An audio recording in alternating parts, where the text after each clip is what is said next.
যাদের সংসারে স্বামী স্ত্রী ঝগড়া লেগেই থাকে তাদের জন্য কথাগুলো। এক ব্যক্তি স্ত্রীর অগ্রমেজাজি কথায় অতিষ্ঠ হয়ে খলিফা ওমর রাদিয়াল্লাহু তাআলা আনহুর কাছে আসেন নালিশ করার জন্য। খলিফার ঘরে দরজায় আসতেই তিনি শুনতে পান খলিফার স্ত্রী রাগান্বিত স্বরে খলিফার সাথে কথা বলছে। শুনে ওই ব্যক্তি তো হতবাক, তিনি খলিফাকে কিছু না বলে ফিরে চললেন। ইতিমধ্যে খলিফা দরজা খুলে বাইরে এলেন। ওই ব্যক্তিকে চলে যেতে দেখে ডাক দিলেন, জানতে চাইলেন কেন এসেছিলে আর কেনই বা কিছু না বলেই চলে যাচ্ছ। ওই ব্যক্তি বললেন, আমি এসেছিলাম স্ত্রীর ব্যাপারে নালিশ করতে, কিন্তু এসে শুনলাম আপনার স্ত্রী আপনাকে আরো বেশি কথা শোনাচ্ছে, তাই ফিরে যাচ্ছিলাম। আচ্ছা, আমরা পুরুষরা আপনাকে বাঘের মতো ভয় করি, যেখানে একজন মহিলা আপনাকে কি করে কথা শোনায়? হযরত ওমর রাদিয়াল্লাহু তাআলা আনহু বললেন, ভাই, ওই মহিলার অনেক হক আছে যা আমি আদায় করতে পারিনি।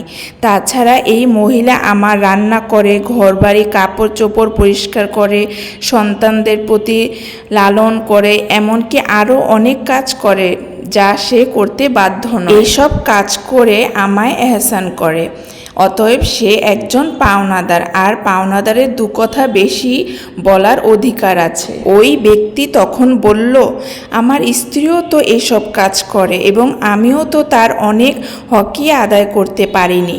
খলিফা হাসিমুখে বললেন, তাহলে ভাই একটু সহ্য করো। এই ছোট্ট একটা উদাহরণ দেখলেই বোঝা যায় কতটুকু সম্মান দিয়েছে ইসলাম নারীদের। সংসারের সুখ শান্তি নষ্ট হওয়ার জন্য একতরফাভাবে নারীদের ওপর দোষ না চাপিয়ে পুরুষদের উচিত নারীদের প্রাপ্য সম্মান দেওয়া ও সহযোগী মনোভাব পোষণ করা। বিবাহিত জীবন কখনো খুব মধুর, আবার কখনো হতাশার। কখনো মনে হবে আহ কি চমৎকার একটা জীবন পেয়েছি, কখনো মনে হবে ঘানি টানতে টানতে জীবন শেষ।